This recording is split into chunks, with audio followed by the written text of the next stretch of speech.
Empower ನ್ಯೂಸ್ಗೆ ಸ್ವಾಗತ. ನಾನು ಸುನಿಲ್ ಹೊಸಕೋಟಿ.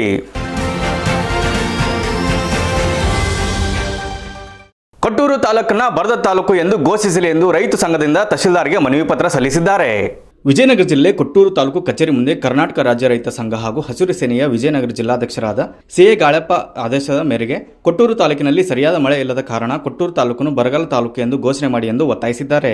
ಬೆಳೆ ನಷ್ಟ ಪರಿಹಾರವನ್ನು ಪ್ರತಿ ಎಕರೆಗೆ 30,000 ರೂಪಾಯಿ ಮತ್ತು ರೈತರ ಸಾಲ ಮನ್ನಾ ಮಾಡುವ ಬಗ್ಗೆ ಮನವಿ ಪತ್ರ ಸಲ್ಲಿಸಿದ್ದಾರೆ. ಈ ಸಂದರ್ಭದಲ್ಲಿ ಕೊಟ್ಟೂರು ತಾಲೂಕು ಮಹಿಳಾ ಅಧ್ಯಕ್ಷರು ಸಿ ರೇಖಾ, ನಡುವಿನ ಮಾವಿನಹಳ್ಳಿ, ನಾಗಮ್ಮ, ಕಮಲಮ್ಮ ಹಾಗೂ ಮುಂತಾದವರು ಉಪಸ್ಥಿತರಿದ್ದರು.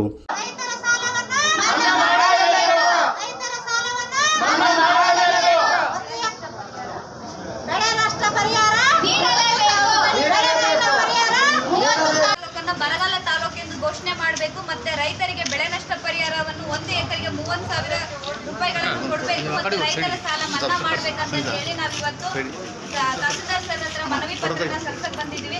News reporter B Jagadish, empower news, Kotturu. ಇದಿಷ್ಟು ಈ ಹೊತ್ತಿನ ಸುದ್ದಿ. ನಿರಂತರ ಸುದ್ದಿಗಾಗಿ ನೋಡ್ತಾ ಇರಿ ಎಂಪವರ್ ನ್ಯೂಸ್.